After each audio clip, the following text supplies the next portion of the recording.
Hello दोस्तों, मैं हूं नीरज और आप देख रहे हैं स्टडी कॉमर्स। और आज हम इस वीडियो में कंज्यूमर बिहेवियर पढ़ने वाले हैं। इससे पहले अगर आप सिस्टमेटिक ढंग से अपनी तैयारी करना चाहते हैं तो विजिट आवर वेबसाइट studycommerce.net।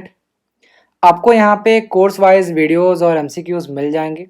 अगर आप इन कोर्सेज में से किसी भी कोर्स को एनरोल करना चाहते हैं तो आपको सिर्फ अपने आप को रजिस्टर करना होगा यहाँ पे, और आप आसानी से सारे कोर्सेज को एक्सप्लोर कर सकते हैं। सारे वीडियोस और एमसीक्यूज को आसानी से देख सकते हैं। वेबसाइट का लिंक आपको डिस्क्रिप्शन में मिल जाएगा, तो जाइए और वेबसाइट को एक्सप्लोर करिए। अगर आपके कोई डाउट और सजेशन होते हैं तो आप कमेंट बॉक्स में ज़रूर लिख सकते हैं। आप हमारे लेक्चर की पीडीएफ भी डाउनलोड कर सकते हैं एट जस्ट ₹500। आप इस दिए गए नंबर पे हमें पे कर सकते हैं। नंबर है 7317240017। आप हमें फ़ोनपे, गूगल पे या किसी भी यूपीआई के थ्रू पेमेंट कर सकते हैं। और इस ₹500 में आपको डेली एमसीक्यूज़ भी प्रोवाइड किया जाएगा ताकि आपकी तैयारी जो है होती रहे। अगर आपको अभी भी कोई डाउट है तो आप इस दिए गए नंबर पे हमें व्हाट्सएप पे कांटेक्ट कर सकते हैं। आगे बढ़ने से पहले आप सभी के लिए एक क्वेश्चन। मैंने यहाँ पे कंज्यूमर बाइंग प्रोसेस से क्वेश्चन पूछा है। आपको बताना है कि कंज्यूमर बाइंग प्रोसेस में जो लास्ट स्टेप होता है वो क्या है। आपके ऑप्शन है problem recognition, purchase decision, information search या none of these. Comment box में इस क्वेश्चन को अटेम्प्ट करिएगा। वीडियो के एंड में मैं आपको इस क्वेश्चन का आंसर प्रोवाइड कराऊंगा with proper explanation. Consumer behaviour पढ़ने से पहले हमें ये पता होना चाहिए कि हम कंज्यूमर बिहेवियर को पढ़ क्यों रहे हैं। इससे पहले मैंने आपको मार्केटिंग कॉन्सेप्ट के अंतर्गत ये बताया था कि आज के टाइम पे किसी भी मार्केटर को अगर प्रॉफिट जनरेट करना है तो उसे कस्टमर को सेटिस्फाई करना पड़ेगा। बिना सेटिस्फैक्शन के वो लॉन्ग टर्म में प्रॉफिट जनरेट नहीं कर सकता। तो मार्केटिंग कॉन्सेप्ट ये कहता है कि सबसे पहले प्रॉफिट जनरेट करने के लिए हमें कस्टमर के जो भी नीड और वांट्स है, यानी क्या उसकी आवश्यकताएं हैं, क्या ज़रूरत है, हमें सबसे पहले ये पता होना चाहिए। उसके बाद जो भी उसकी नीड है उसको फुलफ़िल करने के लिए हमें प्रोडक्ट बनाना है और प्रोडक्ट को डिलीवर करना है ताकि कस्टमर की सेटिस्फैक्शन जो है वो हो जाए और प्रॉफिट इस तरीके से जो मार्केटर है वो जनरेट कर पाए। और कस्टमर सेटिस्फैक्शन के लिए हमें ये पता होना चाहिए कि कंज्यूमर की नीड क्या है, क्या वांट्स है, किस तरीके से उसका बिहेवियर है, किस तरीके से वो प्रोडक्ट को परचेस करता है। ये सब सारी चीज़ें आपको पता होनी चाहिए। तो अब बात करते हैं कंज्यूमर बिहेवियर की। तो कंज्यूमर बिहेवियर ये बताता है कि एक कंज्यूमर किस तरीके से किसी प्रोडक्ट या सर्विस या आइडिया को परचेस करता है, किस तरीके से उसको यूज़ करता है और किस तरीके से डिस्पोज ऑफ कर देता है। तो कंज्यूमर बिहेवियर एक बाइंग बिहेवियर है of final consumer. Final consumer का बिहेवियर है। फाइनल कंज्यूमर जब मैं बोलता हूँ तो उसका मतलब है इंडिविजुअल्स और हाउस होल्ड्स। इंडिविजुअल्स मतलब कोई भी सिंगल पर्सन, चाहे वो मैं हूँ, आप हूँ या XYZ, कोई भी पर्सन हो सकता है। हाउस होल्ड्स का मतलब क्या है? फैमिलीज़, चाहे आपकी फैमिली हो, मेरी फैमिली हो, वो लोग किस तरीके से परचेस करते हैं वो हाउस होल्ड के अंतर्गत आएगा। तो कंज्यूमर बिहेवियर एक फाइनल कंज्यूमर की बाइंग बिहेवियर को दिखाता है जो गुड्स एंड सर्विसेज परचेस करते हैं फॉर पर्सनल कंजम्पशन। ये चीज़ें इंपॉर्टेंट हैं। यहाँ पे मैं फाइनल कंज्यूमर कहता हूँ तो इंडिविजुअल और हाउस होल्ड आते हैं। एक होता है बिजनेस कंज्यूमर्स। अब आपको बिजनेस कंज्यूमर और फाइनल कंज्यूमर में डिफरेंशिएट करना आना चाहिए। मैं एक एग्जांपल से आपको दोनों के बीच में जो अंतर है वो बताने की कोशिश करता हूँ। फॉर एग्जांपल, आपकी स्कूटी जो है वो ख़राब हो गई, उसमें जो टायर था वो ख़राब हो चुका है, काफ़ी टाइम से आप उस टायर को यूज़ कर रहे थे। आप स्टोर पे गए, सीएट के जो टायर बनाती है कंपनी, आपने वहाँ से टायर परचेज़ किया और किसी शॉप पे जाके उसको लगवा लिया। तो आप यहाँ पे देख रहे हैं कि जो भी टायर आपने परचेज़ किया वो अपने पर्सनल कंजम्पशन के लिए किया, तो यहाँ पे आप फाइनल कंज्यूमर हो गए।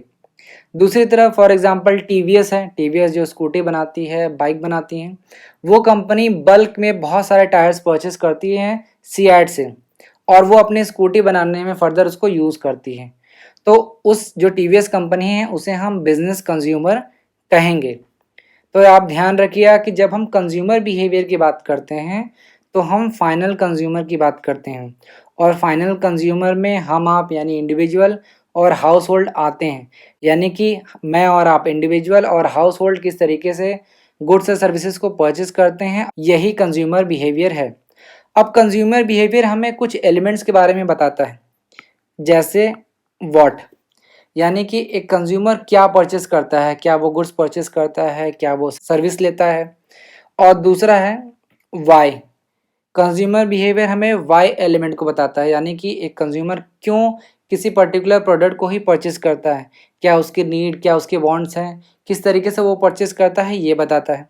इसके अलावा कंज्यूमर बिहेवियर हमें व्हेन एलिमेंट को भी बताता है, यानी कि एक कंज्यूमर किस टाइम पे प्रोडक्ट परचेस करता है, क्या वो डेली बेसिस पे करता है, वीकली, मंथली, ईयरली, या कोई ओकेजन्स पे करता है। जैसे हम देखते हैं कि हमारे इंडिया में जो भी फेस्टिवल हैं उस टाइम पे बहुत सारा सेल होता है, यानी बहुत सारे कंज्यूमर उस टाइम पे परचेस करते हैं, जैसे होली, दिवाली, क्रिसमस, इसी तरीके से और भी कोई फेस्टिवल हो सकता है। इसके अलावा कंज्यूमर बिहेवियर हमें वेयर एलिमेंट के बारे में बताता है, यानी कि जो कंज्यूमर है वो कहाँ से परचेस करते हैं, यानी प्लेस।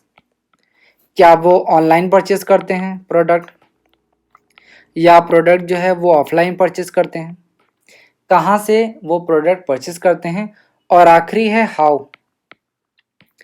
यानी कि how often they buy it, कितने टाइम इंटरवल पे वो परचेस करते हैं। जैसे मैं आपसे बोलूँ कि आप फ़ोन यूज़ करते हो तो कितने टाइम पीरियड पे आप चेंज कर देते हो, क्या 1 साल में फ़ोन चेंज कर देते हो या 2 साल में आप चेंज कर देते हो। तो हमें कंज्यूमर बिहेवियर ये भी बताता है कि how often consumer buy products, या फिर एक और चीज़ आप ध्यान रख सकते हैं कि कितनी फ्रिक्वेंटली जो प्रोडक्ट को यूज़ किया जाता है। जैसे अगर मैं आपसे पूछूं कि एक दिन में आप कितने घंटे फ़ोन यूज़ करते हैं, तो मुझे लगता है कि 2 से 3 घंटे आप सभी यूज़ करते ही होंगे। तो फ्रीक्वेंसी ऑफ यूज़ कितना है, ये सब सारी चीज़ें कंज्यूमर बिहेवियर के अंतर्गत आती हैं।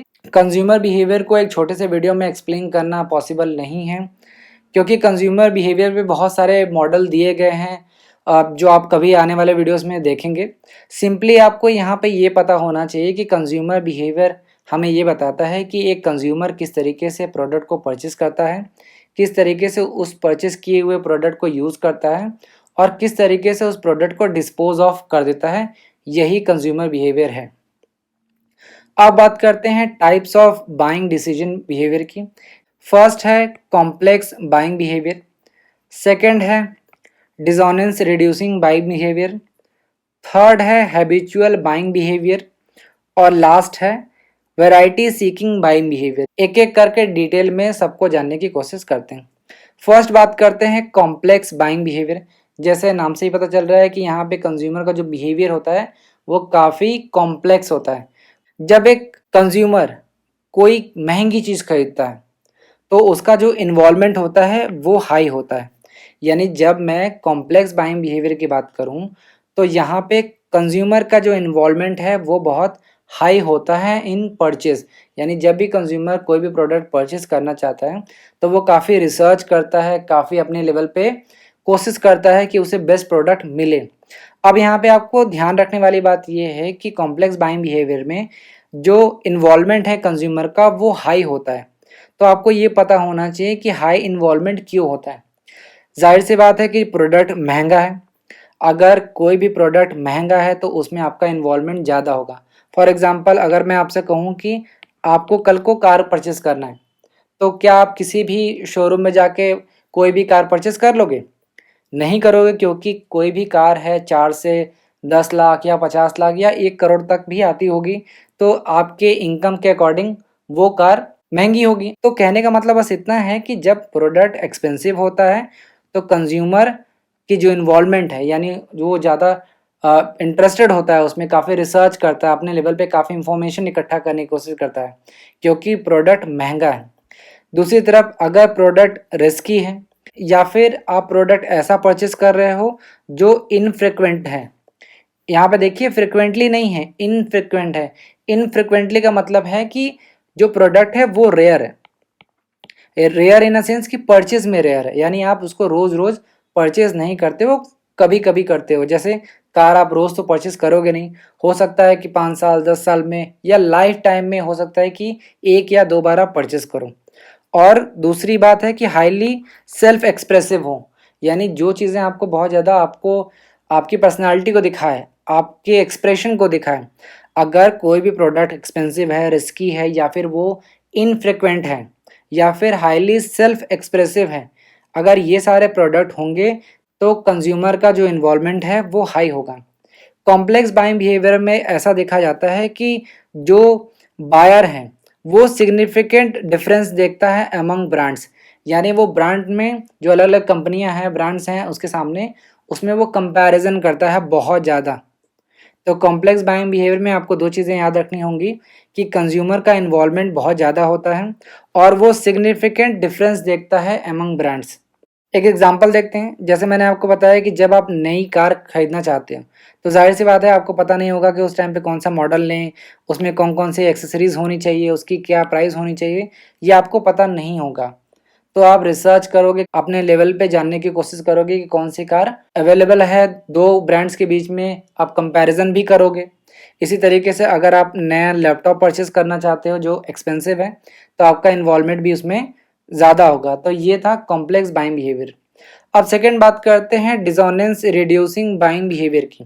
डिसोनेंस रिड्यूसिंग बाइंग बिहेवियर तब होता है जब कंज्यूमर का इन्वॉल्वमेंट जो है वो हाई होता है, लेकिन जो ब्रांड डिफरेंसेस होता है वो फ्यू होता है, यानी वो बहुत ज़्यादा डिफरेंस देखने की कोशिश नहीं करता, बहुत ज़्यादा कंपैरिजन करने की कोशिश नहीं करता।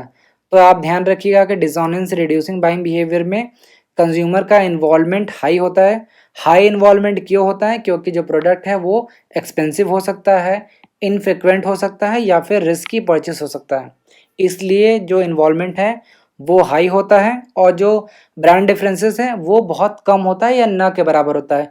जो भी प्रोडक्ट आपको मिलता है आप उसी को परचेस कर लेते हो और बहुत ज़्यादा कंपैरिजन नहीं करते। यहाँ पे आपको पता होना चाहिए कि डिसोनेंस का क्या मतलब है। डिसोनेंस का मतलब होता है डिसकम्फर्ट।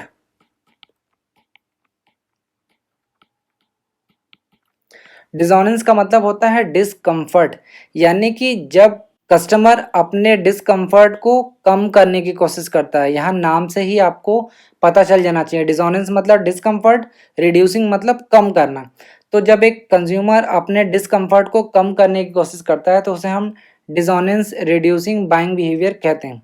अब यहाँ पे मैंने आपको तो बताया नहीं कि कंज्यूमर का डिसकम्फर्ट कहाँ हो रहा है। इससे पहले आपको एक एग्जांपल समझा देता हूँ। फॉर एग्जांपल आप कारपेट परचेज करना चाहते हो, ये देखिए कारपेट है।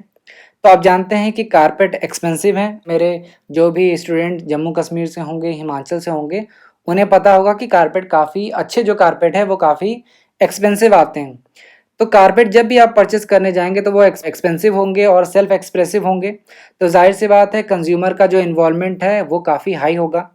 लेकिन ऐसे में कारपेट के अलग अलग ब्रांड्स के बारे में उसे पता होगा नहीं, तो यहाँ पे एक ब्रांड डिफरेंसेस बहुत ज़्यादा देखने को नहीं मिलेगा कंज्यूमर के द्वारा। तो ये एक एग्जाम्पल था। अब मैंने आपको कहा कि डिसोनेंस रिड्यूसिंग बाइंग बिहेवियर में कंज्यूमर अपने डिसकम्फर्ट को कम करने की कोशिश करता है। हम सभी कई बार कुछ ऐसे प्रोडक्ट को परचेस करते हैं जिसको परचेस करने के बाद हमें ऐसा लगता है कि शायद हमने कोई गलती कर दी, शायद हमने कुछ गलत प्रोडक्ट परचेस कर लिया। हो सकता है कि हम थोड़ा और वेट करते तो हमें अच्छा प्रोडक्ट मिल जाता। तो इसी से एक टर्म निकल के आता है पोस्ट परचेस डिसोनेंस, यानी कि जब भी आप प्रोडक्ट परचेस कर लेते हो तब डिस्कम्फर्ट हो। डिस्कम्फर्ट कैसे होगा? मान लेते हैं कि आपने दो प्रोडक्ट देखा, प्रोडक्ट ए और प्रोडक्ट बी। आपने प्रोडक्ट ए परचेस कर लिया, ठीक है। अब प्रोडक्ट ए परचेस करने के बाद आपने परचेस कर लिया, आप उसको यूज़ कर रहे हो। बाद में आपको पता चला, किसी आपके फ्रेंड ने आपको बताया कि इसमें कुछ कमी, इसमें कुछ डिसएडवांटेजेस हैं इस प्रोडक्ट को यूज़ करने का। फॉर एग्जांपल आपने MI4, जो MI का फ़ोन था वो आपने सुना होगा 2013 या 14 में लॉन्च हुआ था इंडिया में। उसमें हीटिंग इशू बहुत ज़्यादा था।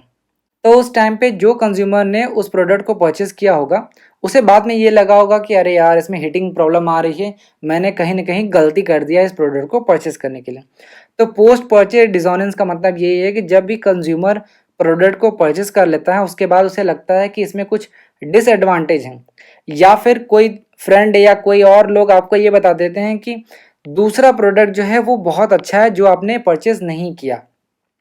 हो सकता है कि आपका फ्रेंड ये बता दे कि यार बी प्रोडक्ट बहुत अच्छा था, यानी कि जब आप कोई डिसएडवांटेज सुन लेते हो जो भी प्रोडक्ट आपने परचेस कर लिया है उसके बारे में, या फिर कोई भी फेवरेबल चीज़ आप सुन लेते हो उस प्रोडक्ट के बारे में जिस प्रोडक्ट को आपने परचेज ही नहीं किया, तो यहाँ पे आपको एक डिस्कम्फर्ट होता है, आपको एक गिल्टी फील होता है, तो इसे हम पोस्ट परचेस डिसोनेंस कहते हैं। मार्केटर को हमेशा इस तरीके के डिसोनेंस को यानी डिस्कम्फर्ट को कम करने की कोशिश करनी चाहिए, यानी मार्केटर को प्रॉपर कम्युनिकेशन करना चाहिए आफ्टर सेल्स जो कम्युनिकेशन है, और प्रॉपर एविडेंस देना चाहिए और कंज्यूमर को सपोर्ट करना चाहिए। उनको ये बताना चाहिए कि जो भी आपने ब्रांड परचेज किया है वो बिल्कुल सही किया, उसमें कोई भी प्रॉब्लम नहीं है। अब बात करते हैं हैबिचुअल बाइंग बिहेवियर की। तो हैबिचुअल बाइंग बिहेवियर में क्या होता है कि जो भी कंज्यूमर का इन्वॉल्वमेंट बहुत लो होता है। लो क्यों होता है? क्योंकि हो सकता है कि जो प्रोडक्ट का कॉस्ट है वो बहुत कम है और फ्रिक्वेंटली वो परचेस कर रहा हो। फॉर एग्जांपल सॉल्ट, नमक का एग्जांपल लें तो ये क्या है, आप डेली रूटीन में इसको परचेस कर रहे हो, तो ये क्या है, हैबिचुअल बाइंग बिहेवियर का एग्जांपल। तो दो चीज़ें आप ध्यान रखिएगा कि हैबिचुअल बाइंग बिहेवियर में कंज्यूमर का इन्वॉल्वमेंट लो होता है और जो ब्रांड डिफरेंसेस है वो भी बहुत कम होता है। ये दो चीज़ें आप ध्यान रखिएगा। सॉल्ट का एग्जांपल मैंने आपको दे दिया। जैसे आप टाटा, अगर आपने एक बार टाटा का नमक परचेस कर लिया तो वो आपके हैबिट में आ जाता है, आप बार बार उसको परचेस करने लगते हो, तो ये हैबिचुअल बाइंग बिहेवियर होता है। नेक्स्ट है variety seeking buying behaviour. Variety seeking buying behaviour ये कहता है कि कई बार कंज्यूमर को वैरायटी चाहिए होता है, यानी वो कंज्यूमर हमेशा वैरायटी ढूंढने की कोशिश करता है, उसे अलग अलग फ्लेवर चाहिए या फिर कुछ नया चाहिए, हमेशा नया ढूंढने की कोशिश करता है।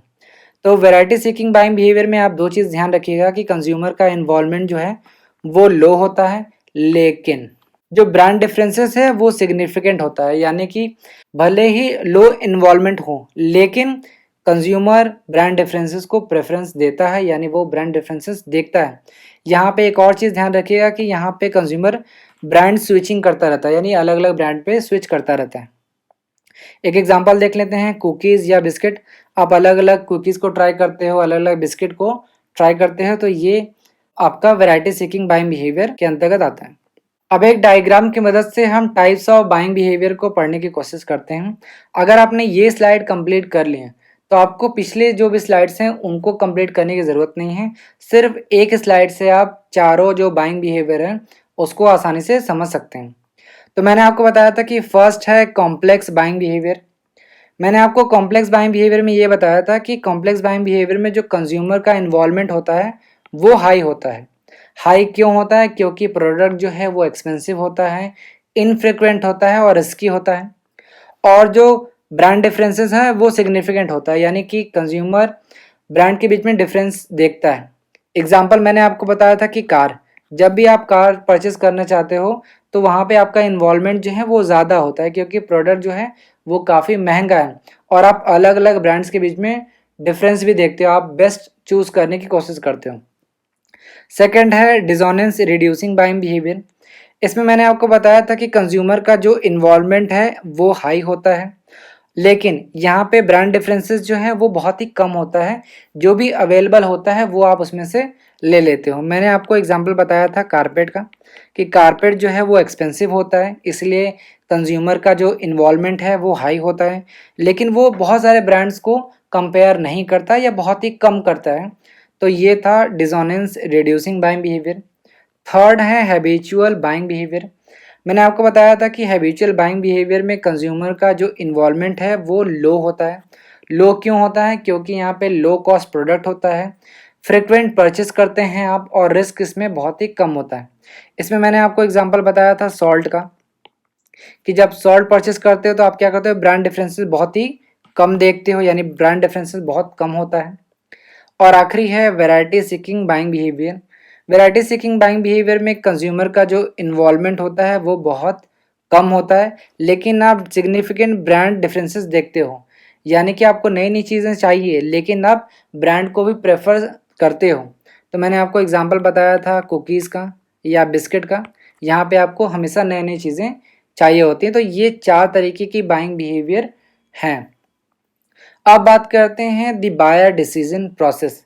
यहाँ पे एक चीज़ ध्यान रखिएगा कि यहाँ पे एग्जिस्टिंग प्रोडक्ट की बात हो रही है। एग्जिस्टिंग प्रोडक्ट, अभी मैं आपको बताऊंगा कि एग्जिस्टिंग प्रोडक्ट का क्या मतलब है। सबसे पहले ये जानते हैं कि द बायर डिसीजन प्रोसेस का क्या मतलब होता है। तो एक कंज्यूमर किस तरीके से प्रोडक्ट के बारे में सुनता है, समझता है और फाइनली उसको परचेस करता है और किस तरीके से उसको डिस्पोज ऑफ करता है। क्योंकि मैंने आपको स्टार्टिंग में बताया कि कंज्यूमर बिहेवियर क्या होता है। एक कंज्यूमर किस तरीके से किसी प्रोडक्ट को परचेस करता है, किस तरीके से उस प्रोडक्ट को यूज़ करता है और किस तरीके से उसको डिस्पोज ऑफ करता है, यही कंज्यूमर बिहेवियर है। तो ये जो डिसीजन लेता है कंज्यूमर कि हमें एक्स प्रोडक्ट परचेस करना है, वो किस तरीके से लेता है, यही बायर डिसीजन प्रोसेस है। अब मैंने आपको बताया कि यहाँ पे एग्जिस्टिंग प्रोडक्ट मैं यहाँ पे बोल रहा हूँ। एग्जिस्टिंग का प्रोडक्ट का मतलब यही है जो ऑलरेडी मार्केट में अवेलेबल है। जैसे कोई भी कार का एग्जांपल ले लीजिए, सुजुकी है, BMW है, ऑडी है, ये सब सारी चीज़ें जो हैं वो एग्जिस्टिंग प्रोडक्ट के अंतर्गत आती हैं जो मार्केट में ऑलरेडी अवेलेबल है। न्यू प्रोडक्ट की बात करें तो न्यू प्रोडक्ट वो होता है जो एकदम न्यूली लॉन्च हुआ है। जैसे मैं आपको बोलूँ कि कल को टेस्ला इंडिया में लॉन्च हुआ, तो वो न्यू प्रोडक्ट होगा। तो बाइंग डिसीजन प्रोसेस में हम एग्जिस्टिंग प्रोडक्ट के बारे में बात करेंगे कि किस तरीके से एक कंज्यूमर प्रोडक्ट डिसीजन लेता है। फर्स्ट जो स्टेप होता है वो होता है नीड रिकॉग्निशन, यानी कंज्यूमर को किसी चीज़ की आवश्यकता होती है, उसे किसी चीज़ की नीड होती है। फॉर एग्जांपल मैं यहाँ पे ये मान लेता हूँ कि आज के टाइम पे जो भी क्लासेस वगैरह चल रहे हैं वो ऑनलाइन चल रहे हैं। तो हो सकता है कि आपको किसी फ़ोन की आवश्यकता हो सकता है आपको फ़ोन की नीड हो आज के टाइम पे। तो किस तरीके से आप कोई एक पर्टिकुलर फ़ोन परचेस करेंगे, यही डिसीजन प्रोसेस है। तो फर्स्ट स्टेप हो गया नीड रिकॉग्निशन। सेकंड होता है इंफॉर्मेशन सर्च। अब आपको फ़ोन परचेस करना है, लेकिन कौन सा फ़ोन परचेस आप करेंगे, इसके लिए आप क्या करेंगे, बहुत सारा इंफॉर्मेशन सर्च करेंगे अलग अलग सोर्सेज से। मैं यहाँ पे मान लेता हूँ कि आप यूट्यूब पे जाते हैं और बहुत सारे फ़ोन देखते हैं अपने बजट के अकॉर्डिंग, या जो भी आपकी नीड है, जो भी स्पेसिफिकेशन आप चाहते हैं उसके अकॉर्डिंग आप इंफॉर्मेशन सर्च करेंगे। फिर आप इवैल्यूएशन करेंगे अल्टरनेटिव्स का। अल्टरनेटिव्स का मतलब है ऑप्शंस। जो भी ऑप्शंस आपके पास अवेलेबल होगा उसको आप इवैल्यूएट करेंगे, यानी उसका मूल्यांकन करेंगे। फॉर एग्जांपल हम मान लेते हैं कि यहाँ पे 3 कंपनियाँ मार्केट में अवेलेबल हैं, सैमसंग, एप्पल, उसके बाद वन प्लस। मान लेते हैं कि मार्केट में ये 3 अल्टरनेटिव या ऑप्शंस अवेलेबल हैं।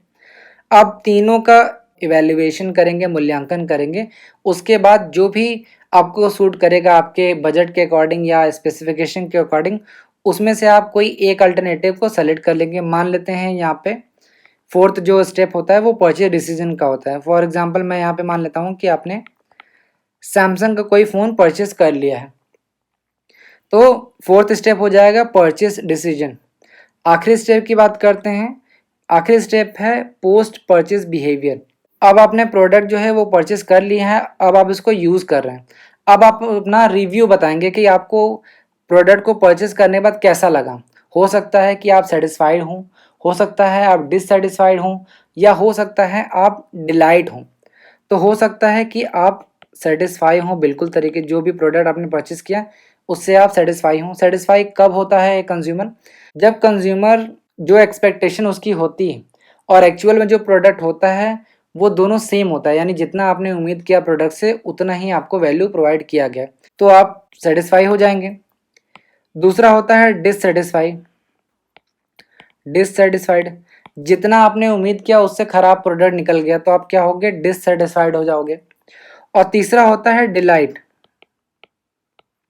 जितना आपने सोचा उससे ज़्यादा आपको मिल गया, तो क्या है, ये पोस्ट परचेज बिहेवियर है। तो बाइंग डिसीजन प्रोसेस में 5 स्टेप होते हैं। फर्स्ट होता है नीड रिकॉग्निशन, यानी सबसे पहले आपको किसी चीज़ की नीड होगी। सेकंड होता है इंफॉर्मेशन सर्च, यानी अपने नीड को फुलफिल करने के लिए आप इंफॉर्मेशन सर्च करोगे। थर्ड होता है इवैल्यूएशन ऑफ अल्टरनेटिव्स, जो भी ऑप्शंस हैं आप उसको इवैल्यूएट करोगे, मूल्यांकन करोगे। फिर फोर्थ है परचेज डिसीजन, यानी आप उसमें से जो भी अल्टरनेटिव अवेलेबल अल्टरनेटिव्स होंगे उनमें से आप बेस्ट अल्टरनेटिव को सेलेक्ट करेंगे। और फिफ्थ स्टेप होता है पोस्ट परचेस बिहेवियर। उसके बाद हो सकता है सेटिस्फाई हो, डिससेटिस्फाई हो या डिलाइट हो। अब बात करते हैं the buying decision process for new product. मैंने आपको बताया था कि एग्जिस्टिंग प्रोडक्ट के लिए बाइंग बिहेवियर अलग हो सकता है। न्यू प्रोडक्ट क्या है, नया इनोवेशन। अगर कोई नया इनोवेशन हुआ है तो ये न्यू प्रोडक्ट के अंतर्गत आएगा। फॉर एग्जांपल मैं यहाँ पे टेस्ला का एग्जांपल लेता हूँ। तो अगर एक नया प्रोडक्ट आया है तो एक नए प्रोडक्ट को एक बायर किस तरीके से परचेस करता है, यानी उसकी अप्रोच क्या है। जब मैं न्यू प्रोडक्ट की बात करता हूँ तो कोई भी नया गुड हो सकता है, कोई भी सर्विस हो सकता है, कोई भी आइडिया हो सकता है जो पोटेंशियल जो कस्टमर है उसके लिए वो नया होगा। तो एक कंज्यूमर किस तरीके से फर्स्ट टाइम, यहाँ पे ध्यान रखिएगा कि फर्स्ट टाइम किसी भी प्रोडक्ट को खरीदने के बारे में सोचता है और किस तरीके से उसे अडॉप्ट करता है, इसे ही हम the buying decision process for new product कहते हैं। तो मैंने आपको बताया कि एक नया प्रोडक्ट को किस तरीके से कंज्यूमर जो है वो अडॉप्ट करता है। तो यहाँ पे stages in the adoption process, यानी कि हम एडॉप्शन प्रोसेस के बारे में पढ़ेंगे कि एक नए प्रोडक्ट को कैसे कंज्यूमर अडॉप्ट करता है अपने रियल लाइफ में। तो यहाँ पे 5 स्टेजेस दिए गए हैं।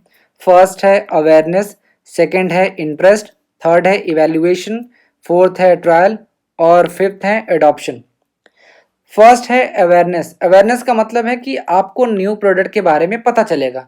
जैसे मैंने आपको बताया कि टेस्ला, कल को मैं बोलूं कि टेस्ला इंडिया में आ गया तो आपको सबसे पहले पता चलेगा। जैसे आप मूवीज़ के बारे में देखते हैं, ट्रेलर आप देखते हैं, किसी भी नए मूवी की क्या है ट्रेलर रिलीज होता है तो सबसे पहले आपको अवेयर कराया जाता है कि नए प्रोडक्ट आ चुका है। फिर नेक्स्ट स्टेप आता है इंटरेस्ट। अब कंज्यूमर क्या है उसमें इंटरेस्ट लेता है तो इंफॉर्मेशन ढूंढने की कोशिश करता है। फॉर एग्जांपल अगर मैं टेस्ला की बात करूं तो आप इंफॉर्मेशन इकट्ठा करने की कोशिश करोगे कि टेस्ला जो है वो कितना चलती है, एक बार चार्ज करने के बाद कितना इलेक्ट्रिसिटी कंज्यूम करेगी, कहाँ पे हम चार्ज कर सकते हैं, ये सारी चीज़ें आप इंफॉर्मेशन इकट्ठा करने की कोशिश करेंगे। Next is evaluation. उसके बाद आप इवैल्यूएट करोगे कि क्या इसे खरीदने का कोई मतलब भी है, क्या ये कोई सेंस बनाता है खरीदने का। उसके बाद आप ट्रायल करोगे, कोई भी नया प्रोडक्ट आप देखते हो, फॉर एग्जांपल आपको लैपटॉप परचेस करना है या नई कार परचेस करना है तो आप क्या करते हो, शोरूम में जाते हो, आपको वहाँ पे देखने को मिलता है, आपको ट्रायल के लिए मिलता है कि आप ट्राई करो, अगर आपको सही लगता है तो प्रोडक्ट जो है वो परचेस करो। तो यहाँ पे कंज्यूमर ट्रायल करता है फर्स्ट टाइम। लास्ट है अडॉप्शन, यानी फाइनली अगर कंज्यूमर को ये लगता है कि ये प्रोडक्ट उसके लायक है, वो इस प्रोडक्ट को आसानी से यूज़ कर सकता है तो वो उस प्रोडक्ट को अडॉप्ट कर लेता है। तो ये था stages in the adoption process. अब यहाँ पे मैंने आपको बताया कि किस तरीके से एक नए प्रोडक्ट को एक कंज्यूमर अडॉप्ट करता है। अब ऐसा नहीं है कि सारे कंज्यूमर जो हैं वो एक ही साथ एक ही तरीके से सभी चीज़ों को अडॉप्ट करते हैं। तो यहाँ पे जो अडॉप्टर हैं अलग अलग तरीके के हो सकते हैं। हो सकता है कि कुछ कंज्यूमर हो वो जैसे ही प्रोडक्ट लॉन्च होता है वैसे ही वो परचेस कर लें। कुछ हो सकता है कि अभी तक उस प्रोडक्ट को यूज़ ही नहीं करते हों। जैसे हो सकता है कि आईफोन 12 जैसे ही लॉन्च हुआ हो, आप में से किसी ने परचेस किया हो, या ये भी हो सकता है कि अभी तक किसी ने आईफोन 12 यूज़ ही नहीं किया हो। तो यहाँ पे हम अडॉप्टर कैटेगरी की बात करेंगे, किस तरीके से हमारे जो कंज्यूमर हैं वो गुड्स को अडॉप्ट करते हैं। अगर हम इसे डायग्राम के फॉर्म में बनाते हैं तो इसे हम एडॉप्शन कर्व कहते हैं। तो एडॉप्टर्स अलग अलग तरीके के होते हैं। फर्स्ट है इनोवेटर्स, सेकंड है अर्ली अडॉप्टर्स, थर्ड है अर्ली मेन स्ट्रीम, फोर्थ है लेट मेन स्ट्रीम और फिफ्थ है लैगिंग अडॉप्टर्स। एक एक करके बात करते हैं। सबसे पहले बात करते हैं इनोवेटर्स की। इनोवेटर्स का मतलब ये नहीं है कि जो इनोवेट करता है।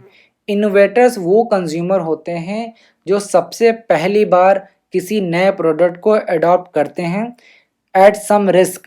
यहाँ पे ध्यान रखिएगा कि रिस्क फैक्टर बहुत ज़्यादा होता है और सबसे पहली बार जो कंज्यूमर न्यू इनोवेशन को अडॉप्ट करते हैं उन्हें हम इनोवेटर्स कहते हैं। फॉर एग्जांपल टेस्ला की अगर मैं एग्जांपल लूँ तो मुकेश अंबानी ने सबसे पहले यूएस से जो टेस्ला थी वो इंडिया में इंपोर्ट कराया। तो यहाँ पे मुकेश अंबानी क्या होंगे, इनोवेटर्स होंगे। यहाँ पे ध्यान रखिएगा कि जो यूएस का डेटा है वो ये कहता है कि करीब 2 से 2.5% जो कंज्यूमर हैं वो एडॉप्टर्स के कैटेगरी में आते हैं। सेकंड बात करते हैं अर्ली एडॉप्टर्स।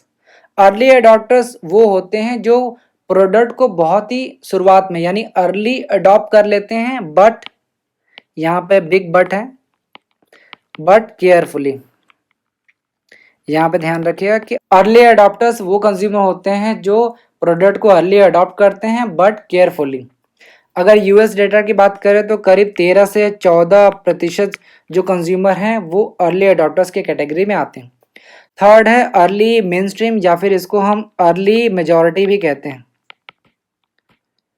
अर्ली मेजॉरिटी वो कंज्यूमर्स होते हैं जो एवरेज पीपल से पहले परचेस करते हैं।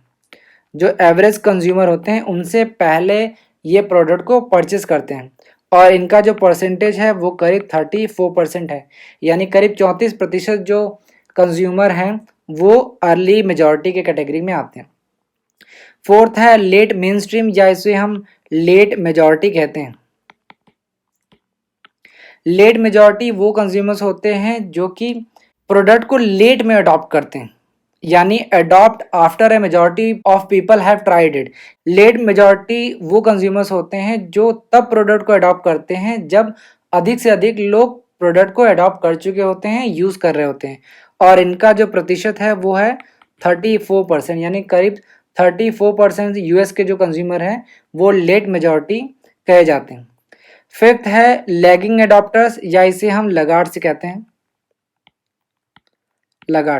लगार्ड्स ऐसे कंज्यूमर हैं जो बहुत सुस्त हैं, यानी कि वो जो इनोवेशन है उसे तब अडॉप्ट करते हैं जब वो ट्रेडिशन बन जाए, यानी एक तरीके से सभी लोग के पास वो प्रोडक्ट हो तभी वो परचेस करते हैं। फॉर एग्जांपल आपने देखा होगा कि बहुत सारे आपके फ्रेंड या आपके कलीग या कोई और आपने देखा होगा फैमिलीज़ में या कहीं पे भी कि वो उनका जो फ़ोन होता है वो बहुत बहुत ख़राब कंडीशन में होता है, स्पेशली जो स्क्रीन होता है वो टूट गया होता है, लेकिन वो चेंज नहीं करता। या आपने देखा होगा बहुत सारे अपने फ्रेंड्स को कि वो बहुत पुराना मॉडल यूज़ करते हैं, वो चेंज ही नहीं करते जब तक कि वो चलना बंद ना हो जाए।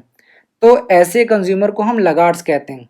इन्हें बोला जाता है the last people to adopt innovation, यानी लगार्ड्स ऐसे कंज्यूमर हैं जो लास्ट होते हैं, लास्ट पीपल होते हैं जो कि इनोवेशन को अडॉप्ट करते हैं। तो ये अलग अलग कैटेगरी है अडॉप्टर्स की। आपको पांचों नाम याद होने चाहिए: innovators, early adopters, early majority, late majority और लगार्ड्स। इसके बारे में मैं डिटेल में आपको किसी वीडियो में एक्सप्लेन करूँगा। तो आपने कंज्यूमर बिहेवियर के बारे में पढ़ लिया। अब वापस से आते हैं क्वेश्चन पे। मैंने आपको पूछा कि कंज्यूमर बाइंग बिहेवियर में जो कंज्यूमर बाइंग प्रोसेस है वो एंड कब होता है। तो फर्स्ट स्टेप होता है प्रॉब्लम रिकॉग्निशन, यानी सबसे पहले प्रॉब्लम या इसको हम नीड रिकॉग्निशन भी कहते हैं। कंज्यूमर को सबसे पहले किसी चीज़ की आवश्यकता होती है।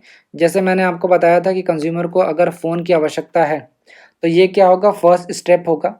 सेकंड होता है इंफॉर्मेशन सर्च। वो अलग अलग प्लेटफॉर्म पे मैंने आपको बताया था कि यूट्यूब या किसी वेबसाइट पे या अपने फ्रेंड से या किसी स्टोर पे जाके वो इंफॉर्मेशन सर्च करेगा। थर्ड होता है इवैल्यूएशन, यानी कंज्यूमर जो भी अवेलेबल अल्टरनेटिव्स होंगे उनको वो इवैल्यूएट करेगा, मूल्यांकन करेगा कि उसके लिए कौन सा जो ऑप्शन है वो बेस्ट है। उसके बाद फोर्थ स्टेप होता है परचेज डिसीजन, यानी फाइनली कंज्यूमर इवैल्यूएशन के बाद अपना डिसीजन ले लेगा, यानी वो प्रोडक्ट परचेज कर लेता है। उसके बाद फिफ्थ स्टेज आता है post purchase behaviour. Post purchase behaviour यानी परचेज करने के बाद या तो सेटिस्फाई होगा, डिससेटिस्फाई होगा या फिर डिलाइट होगा। तो लास्ट स्टेप आता है पोस्ट परचेज बिहेवियर। यहाँ ऑप्शन में दिया नहीं गया है तो करेक्ट आंसर हो जाएगा डी। तो ये था कंज्यूमर बिहेवियर। उम्मीद है आपको पसंद आया होगा। Thank you.